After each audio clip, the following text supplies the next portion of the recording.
Good afternoon, everyone. Welcome to SCC's second annual Strategic Planning Week. Today we have a lot of exciting new information to share with you, the opportunity to reflect and celebrate. The entire theme for Strategic Planning Week 2021 is organized around our new vision statement that's a part of our Strategic Plan 2020-2024. We have daily engagement opportunities that you'll find out every morning in your email, different opportunities to reflect on various aspects of SCC's vision statement and strategic plan. And we have daily presentations that will celebrate the progress made in 2020, 2021, and of course, looking forward. And finally, something new this year, we are going to be celebrating and recognizing a handful of departments part of our mission action planning process FASCO award. So stay tuned, we've got a full day ahead today. Today, as we kick off the week, I wanted to do a very brief background on the development of SCC's Strategic Plan 2020-2024. Then I'm going to turn things over to our visionary leader, Dr. Paul Illich, as he presents, shares some excerpts from the vision and what some of the progress related to that. And then we'll close with the award presentation today. This is we are in the second year of SCC's second strategic plan 2020-2024, paving the path to possible. It was about a 18-month-long process to develop the current strategic plan.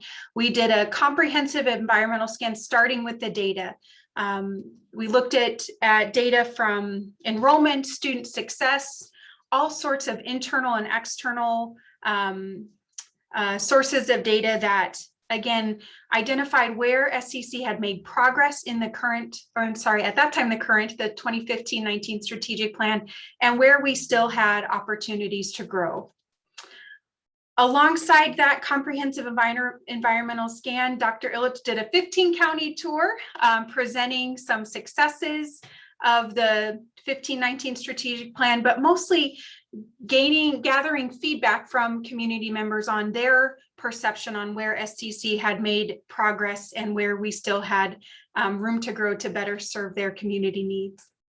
We had close to 30 internal forums, internal listening sessions with more than 700 employees who participated and gave their feedback. What has their experience been under that current strategic plan?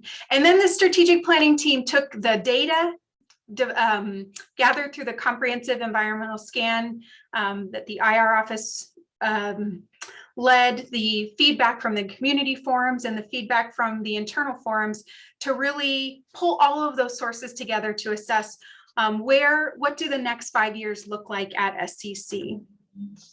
We had a few rounds of feedback on the strategic planning team's proposed goals and objectives. Administrative team provided feedback along the way. The Board of Governors ultimately provided review feedback and then approved the new strategic plan in the fall of 2019. We then notified the Higher Learning Commission of some slight changes in our mission statement. And then thus began the adoption of the 2024 strategic plan, which is, again, where we are in the second year of. We'll talk a little bit more about where the rubber meets the road on SCC's strategic plan as far as the departmental level planning mission action plans. And of course, all of us have seen and have our own copies of SCC's strategic plan. I just wanted to take a quick minute to thank the strategic planning team. We had an awesome team, very committed to SCC's vision, mission, and direction for the future. The new strategic plan, again, that's a view of it. It should look very familiar. We have 9 strategic goals, 62 objectives, and a new vision statement. Dr. Illich is going to dig into that a little later on this morning. Those 9 strategic goals, most of them should look very familiar in terms of the goals. We had a number of new objectives, but one main goal that was based on feedback from the internal and external and our IR data showed the need for enhanced communication and public awareness. So you will see that that was one of our new goals for the strategic plan 2020-2024. All right. Today's, as I mentioned, today's special speaker is Dr. Paul Illich. He's going to describe some of the aspects of the vision statement, talk us through where some of the progress is, and most exciting, be able to learn of what's yet to come. So I will turn things over to you, Dr. Illich. I'll stop sharing my screen, and thank you for sharing with us. Thank you, Shauna. I am looking forward to this. I'm going to switch over to my screen, which I now think you can see. Is that correct? Okay. So Shauna pointed out, what I'm going to do is we're going to talk about certain pieces of the vision statement. And as Shauna pointed out, this is a new statement for us. And I just kind of want to remind everybody that in the first strategic plan, the 2015-19, that was the first plan, was actually the college's first overall strategic plan. And you'll notice, or if you remember, we did not have a vision statement in that first plan. And that was very purposeful. The primary reason for that was there were so many transformational initiatives in that first plan. We were really focused on just setting a direction. Now, your vision statement really kind of shows you where you're going to land, where you hope to land, and over the next, whatever, 10, 15, 20 years. And in the case of that first plan, we were just so focused on very significant modernization and transformation that it would have been very difficult. We were still learning what our vision might look like. But now that we have launched our second strategic plan, which is really an extension of that first one, because those initiatives were so transformational, many of them are still kind of in their early stages, and we'll talk more about that in a little bit. But I'm going to focus on a couple of pieces of the vision statement. And this first one, we talk about this a lot. This sentence is about transforming and empowering our diverse learners for fulfilling careers, lifelong learning, and community and societal advancement. So I'm going to walk through each of those and talk about what are some of the things that have happened this past year and how do they relate to this piece of the vision. And so when we think about transformation and we think about empowerment, at least what I think about, one of the ways that can happen is you really challenge yourself. You challenge yourself as an institution, you challenge yourself personally, and you push yourself. So we think about the first year of the strategic plan was a very unusual year. That was right in the middle of the pandemic. So one of the things that we want that was so important about the vision statement is we needed to continue to transform and empower our students as we were navigating this very unusual circumstances with COVID. Now, one of the things that was very difficult to do was to compartmentalize, and not everyone was able to do that because we had to have some folks focusing almost exclusively on navigating COVID. But one of the things we did not want to do was to supplant our strategic goals and objectives with COVID. And you can see this slide kind of shows that we absolutely did not do that. So we navigated COVID while still moving the college forward on our strategic plan. We purchased 35 acres on the 88 No campus. We did a revenue bond financing. We finished about total, somewhere around $160 million in renovation by that time in phase 1 projects. All of this was happening, and we were finishing all those phase 1 projects right in the middle of COVID. We were able to develop our sort of what we call our facilities master plan, finance and risk mitigation strategy. And we, of course, launched the strategic plan, the 2024. So the point of this conversation, or what I really want to talk about, is how doing all of that is very much transformational, very much empowering. And so how could we do that? We had to be very purposeful about navigating COVID. So you probably remember this slide. We went through multiple phases to figure out how to, this was specifically our strategy to launch for the fall of 2020 semester, because one of the things, it's very difficult to continue to transform and empower our students if we weren't fully operational. So that was our main goal when it comes to dealing with COVID. We wanted to try to be as operational as possible, and we did. And one of the things when you think about empowerment and transformation, an important part of that is you have to know how you want to transform, how you want to empower. So you need to really listen to your different constituents. In this case, we did surveys. We looked at, we surveyed our staff to understand their challenges they were dealing with when it comes to COVID. What were their needs? What type of supplies did they need? We surveyed our faculty. What type of technological issues did they have, trying to almost immediately pivot back in the spring of 2020. So again, this was very important that we reached out, we collected data to try to understand how to keep moving forward.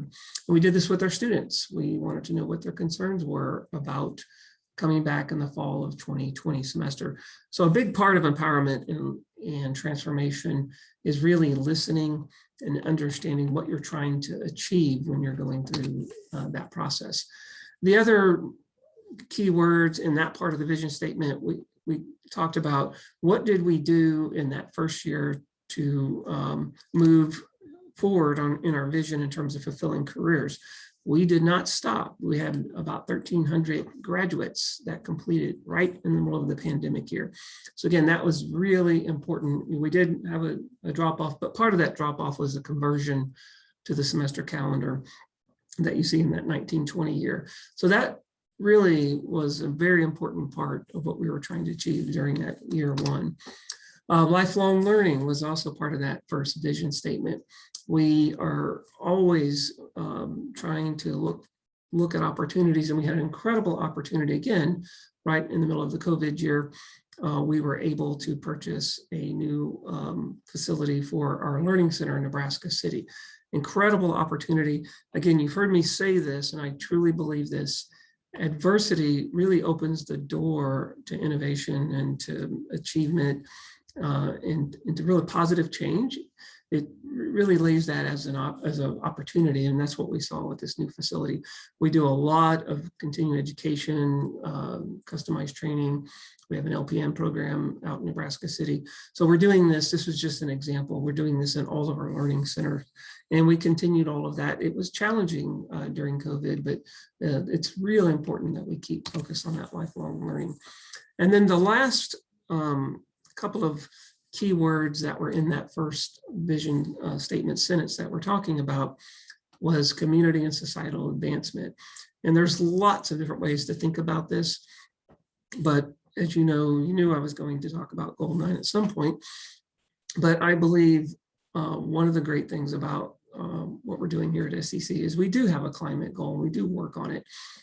And goal 9 is something we're pushing down to our students when we onboard our new students with these emotional intelligent words that are in goal 9. We do not just list them, but we have them in our hiring documents. We're in our practices. We're really working hard to create that positive, engaging climate. And I think those words I think our last strategic planning week meeting, we'll talk more about this. But as you know, those are some pretty complicated, powerful words. Being reflective is the way we've defined it, as pausing and think about your emotions and thoughts before you actually act. That's a very challenging thing. So I think this is a wonderful way to think about community and societal advancement. Is, it's something we all can be working on, each in our own kind of unique way. But I obviously believe very strongly in working on this positive climate. And it's important to recognize that this is not something that probably ever stops. It's ongoing, and it's always in progress. So here's our second vision statement. I'm going to be able to open this up to questions. Our second vision statement talks about creating destinations and the highest quality learning climates through permanent, innovative, modern, virtually linked, sustainable, and collaborative in facilities and green spaces. So I'm going to walk through what we've done this past year to try to move forward on this particular sentence within the vision statement. As you know, you've seen a lot of these slides before, but I think it's always worth reminding how far we have come in such a very short time frame. It's pretty incredible when you think about how we had a failed bond in 2016, and all of these projects you see here were completed by just three or so, 4 years, pretty much after that failed bond. We moved quickly to move forward on that part of the vision statement where we do want to create destinations. So one of the key words in that sentence that we're focusing on of the vision statement talks about sustainability. And we were fortunate, our very own Bev Cummins, the Lincoln Campus Director, Vice President of Student Affairs, in one of her classes that she's was enrolled in as part of her EDD degree that she's pursuing. She had a really wonderful opportunity to do a little research study. I think it was a finance class, and she looked at the sustainability, or really kept it really straightforward. She looked at the average monthly energy rate utilization associated with the new science building that just opened, or health science building, versus the square footage that was vacated. I think that was about 36,000 square foot. What's fascinating is that she found that the new space in the health sciences, it was 3 times less monthly to operate that space than it was the existing space. So it actually is less expensive to operate a space much larger, more than twice the size than it was that small space that we vacated in the existing structure. So I think it's very important. So this was a wonderful example of sustainability, and also obviously this is a very permanent type structure, but I think this is really important, that it's rare that you get an opportunity to recreate pretty much all of your campuses all at the same time. So we're going to be in a very unique situation to be very efficient, very sustainable. It's a very exciting opportunity. That vision statement sentence also talked about green spaces, and I believe starting in the spring, we'll start working on the Healing Garden project just outside, surrounding, adjacent to the health sciences building. Again, we hired our first landscape architect to build our first landscape master plan for the Lincoln campus, and we'll be pushing that to the other campuses as well. But again, another example of how we started that design of those green spaces as a part of that first year. So I think this is just a tremendous achievement. Our Crete Carrier Diesel Technology and Welding Center, I think, is a wonderful example of that vision focus on collaborating. So this was the first time in the history of the college where we had a multi-million-dollar capital gift. You can see it's associated with the naming right, the Crete Carrier Diesel Technology and Welding Center. So this is a wonderful example of collaborating with the private sector and with a benefactor in moving the college forward. I anticipate we'll have a lot more of these types of collaborative efforts in the future. So just an incredible achievement for SEC. And then when we think about innovation, this particular, I think all of our new facilities are innovative, but this one really strikes me as really being different for a number of reasons. But one of them is this was probably the first permanent structure on that Beatrice campus. We're taking down most of the original spaces that were built in the 1960s and really weren't designed to go beyond about 20 years or so. So this was a very, very innovative project. If you haven't been in that space on the Beatrice campus, it's certainly something you should do. Very efficient, very smart use of design techniques It's a very simple structure, a lot of natural light. It's just an incredible example of innovation. And then you remember in that sentence that we're focusing on, the term virtually linked was included. And one of the goals behind adding all of our learning centers is to take advantage of the fact that we've got these permanent spaces on our campuses, and we can link our students to those spaces through our learning centers. We have a good number of students that come into our learning centers, and they can be in those spaces while taking courses or be virtually linked to the main campuses. Most all of our spaces now have health science bays as an example. We can link those with our technology to our main campus in Lincoln. And then you'll see the picture of the Milford Prairie Hall here. This is, I want to make sure it's clear that when we say destination, it's not just student housing. We have been creating destinations in all of our spaces where students can stay in those spaces, they can study, they can talk to each other. Again, it's very important that we see ourselves as not, we do have students that come onto campus and then leave, but we also have students that need that destination. We want to make sure we're serving all of our various students populations. So again, we've created really wonderful destinations in these new student housing projects. And here's another example of collaboration. This is a dining hall in Beatrice.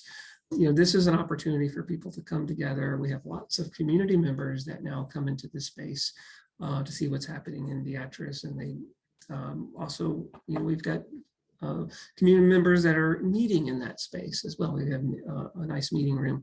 So again, we want to be collaborative. We also want to be a destination for not just our students, but our communities. So these are our phase 2, 3, and 4 projects. Again, they kind of move around, but you can see the Student and Academic Support Edition that's happening right now on the Lincoln campus should be done in just a little over a year. We're looking at adding student housing on the Lincoln campus. We'll be taking a resolution to the board this October for the financing of that. So we hope to move forward on that in the spring. We have a new welding center, IT STEM building construction facility, and ag career center. All 4 of those projects are in the design phase, and very soon we're going to be in the early stages of raising, where we already are in the early stages of looking at raising dollars, private dollars for those projects to help us fund those, and it'll supplement other revenue sources.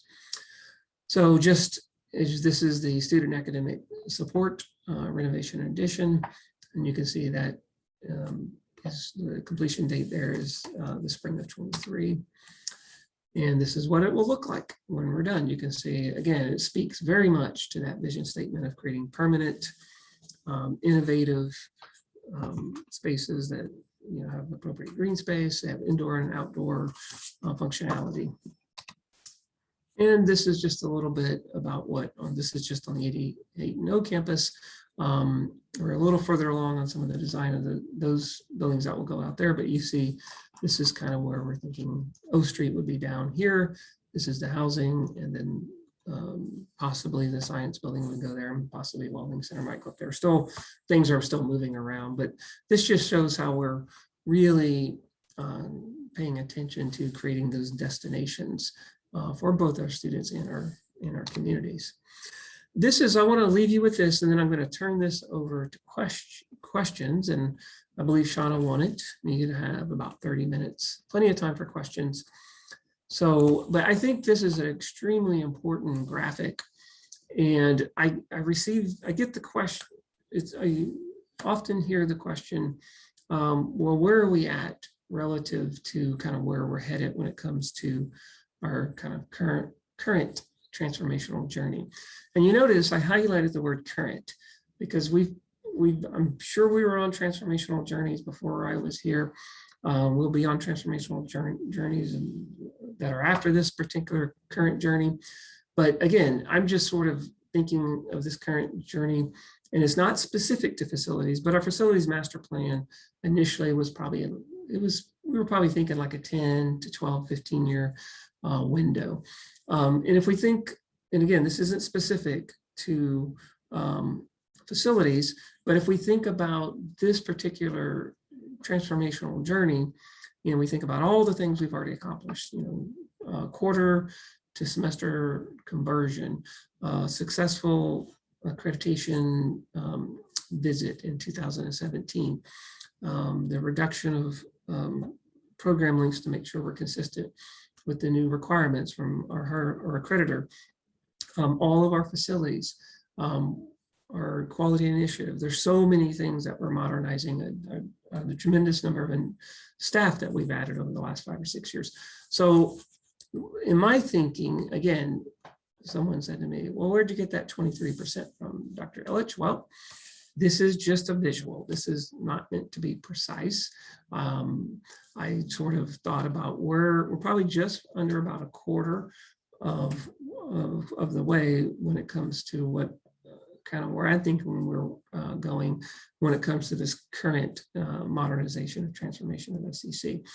So I think that you'll notice too, I designed this graphic to show that before you see quick sort of increases in that progress, there's always a long period of preparation and planning that comes in front of it.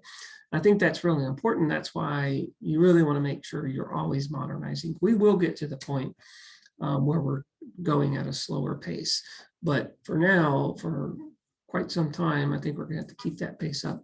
And I think it's exciting. And I would tell you that this isn't about just one person. This is about the whole college working together. So I think our achievement has been incredible. We still have a good ways to go, but I think I wanted to kind of give you my sense of where I thought we were at. Again, it's just a visual, but I do think we have great things in front of us. And so very exciting time. With that, again, I think this week is all about, our new vision and what have we done during this first year of our strategic plan to kind of focus on that vision, what are some of our accomplishments and some of our opportunities. So Shauna, with that, I think I covered a lot of ground quickly, and I would love to have some questions. I don't know that I can have all the answers today, but we can talk about it. Yeah, thank you so much, Dr. Illich. That was really exciting to see the progress that has been made recently and really seeing the vision statement come to life. Very exciting. Dr. Illich, could you talk a little bit more about the part of the vision statement that speaks to creating destinations and what kind of impact that you see that on our students and broader community? Yeah, when I first came here, I have this memory of walking down the hall on the 88 No campus, and a student came to me. I think he was serving on our student senate, and he said, "I have a question for you." And I said, "What's the question?" He goes, "Was this designed to keep us out of the building?" And he said, "It feels like I need a place where I can go and study, and I don't want to have to go back to my house. I want to be able to stay here." And that really struck me. I was probably only been there about a month. And then I started thinking about one of the things that I love most about the community college is it's open access. It's open for everyone. But that's only in name if you're not constantly working on creating open access. So in terms of what it means so much to me that we're serving all different types of students. Some students, maybe what they need is come in and go out, but we have many students that need a place to study, need a place to grow, to meet, to interact. And we are creating those spaces. And we had some of those spaces, but we've really enhanced it. All of our new facilities are going to be designed for collaboration amongst the students. I see it as one of the greatest things we can do is when a student pays for tuition, they come to SCC. I don't want it just to be about a knowledge base or a skill set. I want them, as part of their tuition, to really grow personally. Again, one of the things I hear from employers is, you really need to work on the life skills of your students. We need graduates that can interact with all different types of clients. They can get along as a team. They can take criticism well. So I think the destination piece of this is extremely important. And I think your question said, what about the community? We do want this to be a space for community members. So we want those inviting green spaces, but we absolutely, I think we serve a lot of students that may not have a lot of resources, or low income students, for example. Many of them are really probably looking for a place that they can, anchor themselves and study, focus on their academic journeys. I think, to me, that's what a community college is all about, is creating an opportunity to help individuals get out of poverty.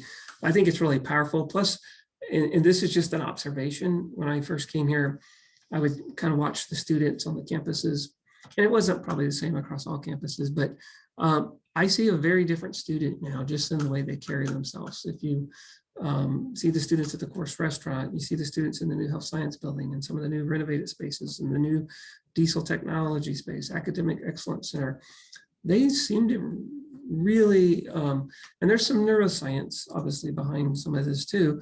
We have natural light in these buildings. I think it is just incredible what we're doing in terms of creating a destination, again, for the students and the communities. But I think having those really very welcoming, high quality spaces is extremely important to really changing the student, making them, more excited about what they're learning and improving their ability to learn in these nice spaces. Does that cover it? I know it's a long answer. Yes, thank you, Dr. Illich. Another question, I think we have time for maybe one more question here.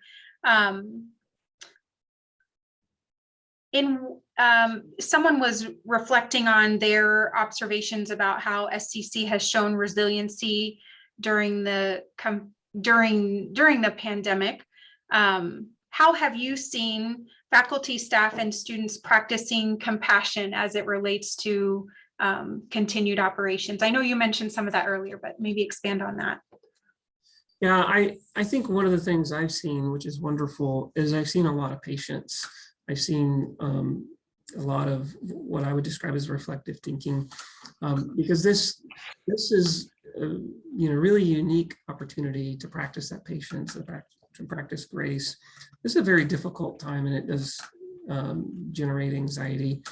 But I've seen, what I've really enjoyed watching is how we're really working to help each other, and you can tell when someone is maybe struggling. And I think I've seen a lot of, and I think it's going across, whether it's faculty reaching out to a student, students reaching out to each other, and then staff and faculty reaching out to one another. I think that's been really wonderful to watch. And I think that the Goal 9 climate that we've been working on has been helpful in that regard. But I do think I think that's one of the greatest things to see, is how I haven't seen, a lot of folks, criticizing others if they have a different take on their circumstances, a different take on how we're moving forward. I think I've seen just a lot, and I think part of that is, we didn't say we're going to just move everything to virtual. We kind of evaluated how important it is to continue to move forward, but we also wanted to make sure we're doing it in a responsible and safe way. But I think there's been a lot of patience and caring going on, and I think that's really special. And that's one thing, about adversity, is it can increase those bonds that we develop just by working together.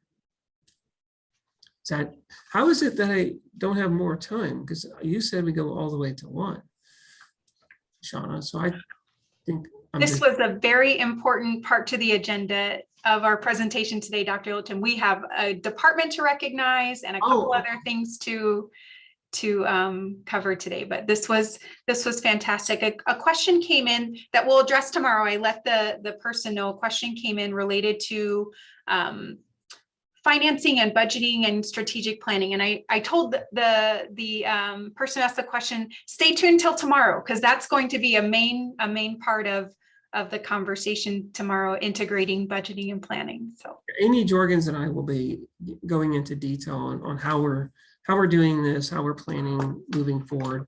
We'll get into detail about the different types of revenue streams that we're utilizing, our private giving, our financings, all the different things. We will get into that. And so we're looking forward to that. All right, Shauna, I will mute. And do you want me to turn the video off? sure. Yep. Thank you, Dr. Illich. Thank you so much. I appreciate it. Of course, I'll stop my sharing.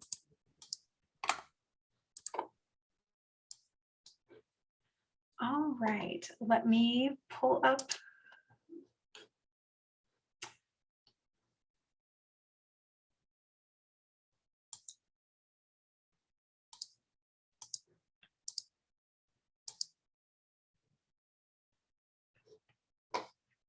All right.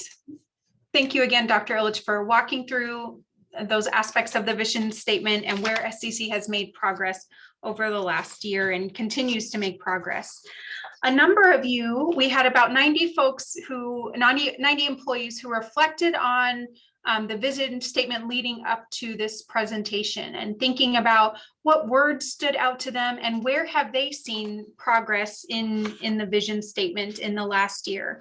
And of course, as Dr. Illich had mentioned, the very visible aspect of having new facilities and creating those destinations has really stood out to a number of employees. But it wasn't, as Dr. Illich talked about, it wasn't just about the new facilities, the physical aspect of it, the fact that they created spaces to collaborate, ability to connect with community partners, space to expand and grow and develop new programming. So thank you to all who had reflected on where SCC has made progress in the vision statement and destinations, and a number of really, really inspiring responses there.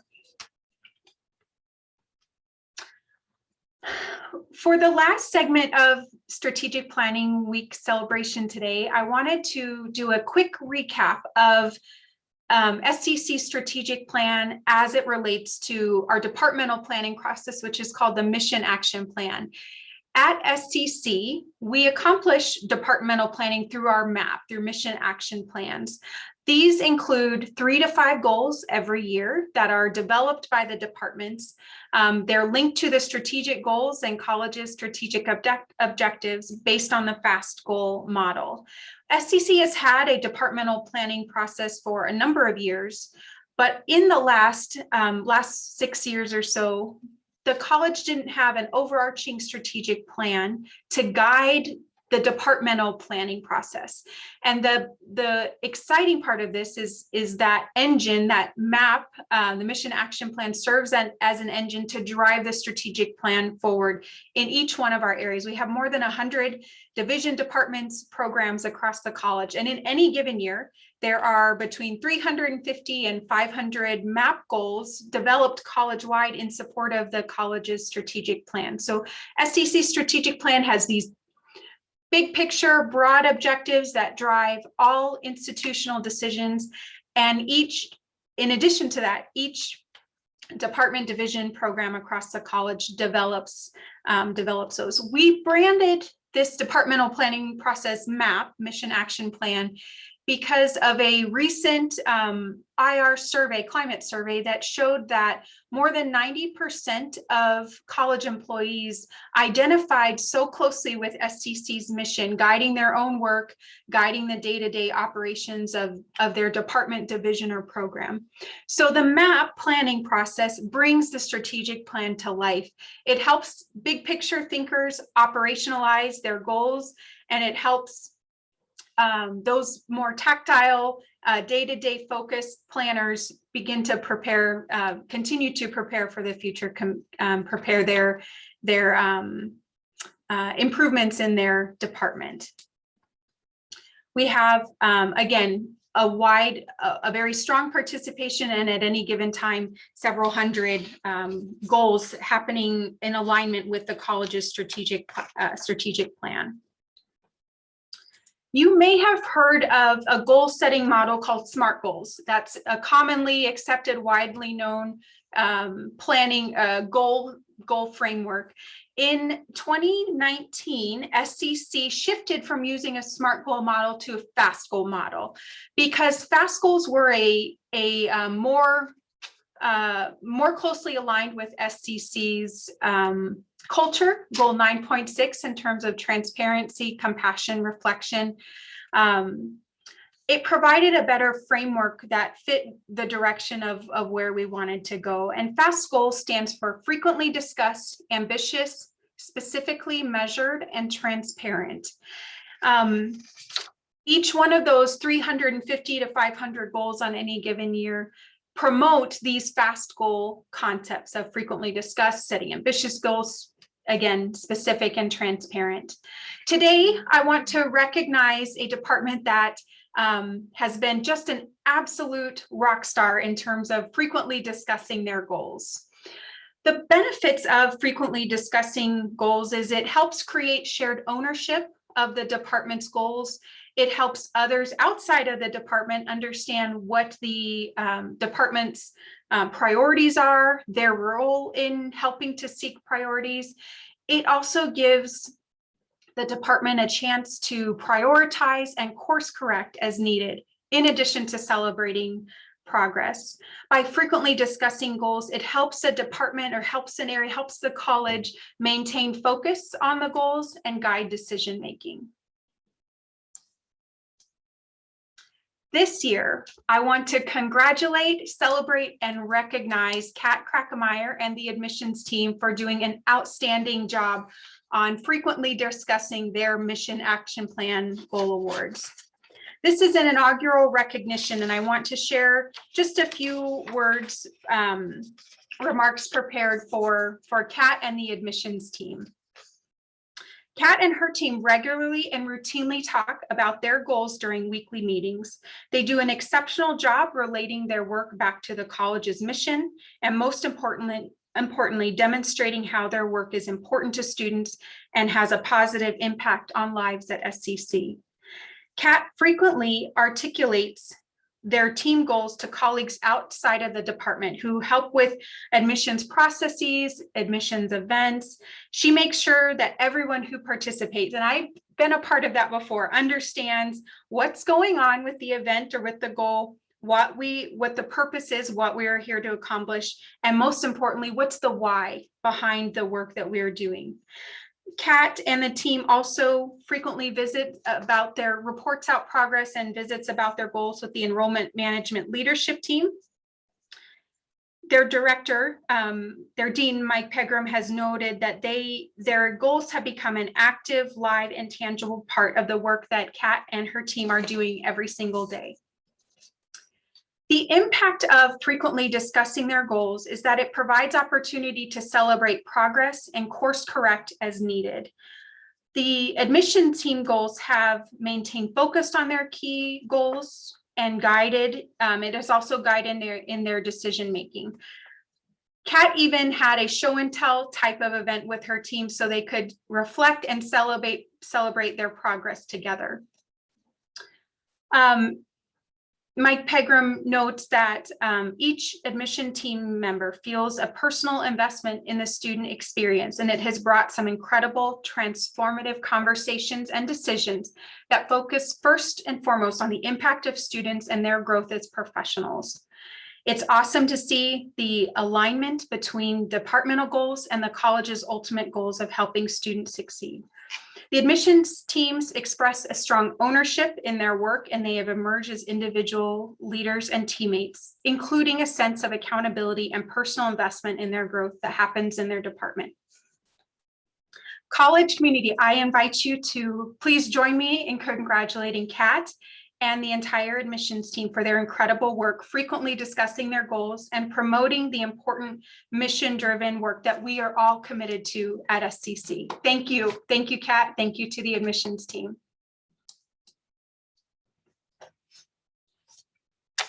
In closing today, there's just a, yep, sending lots of congratulations. Keep up those positive works. They truly do amazing. The challenge for today, as noted in the email this morning, is to navigate to choosescc.com. SCC's, that's part of SCC's new student enrollment campaign with partnership with Firespring, and navigate the website, get an understanding, get a feel for what prospective students are seeing and experiencing as they're considering choosing SCC. And I challenged you to watch a very short video and then reflect on, why do you choose SCC? What are some reasons that you not only choose SCC, but how do you help others choose SCC?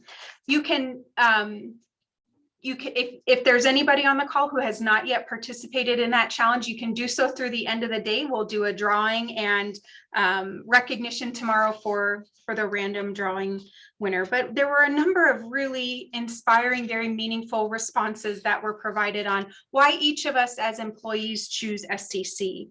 First and foremost, many people wrote about their friends, their employees, their coworkers, that made a difference why they continued to choose SCC. Working alongside other dedicated employees is just such an important part of many people's choice to continue to work here. Some employees responded on the culture, specifically goal 9.6. Others noted that they went to SCC and felt commitment to continue to give back in the way. And a number of individuals responded choosing SCC because it's transforming the lives of our students. And I think that that is so impactful.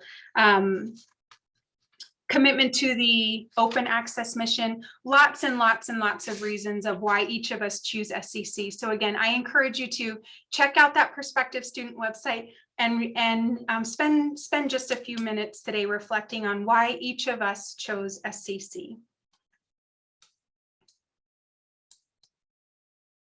In conclusion today, just a quick reminder that we have a daily celebration, a daily virtual celebration tomorrow at 3 o'clock. It's at a little bit different time tomorrow, 3 o'clock, featuring Dr. Paul Illich and Amy Jorgens. They are going to do a fantastic job presenting the integration between financing, budgeting, as it relates to strategic planning. We'll have another challenge. Again, thank you, Dr. Illich, so much for sharing aspects of the college's vision and our work for the future. And thank you everyone for participating today. Thank you, Shauna. Appreciate it. Bye everyone. See you tomorrow. All right. We'll see everyone tomorrow. Thank you.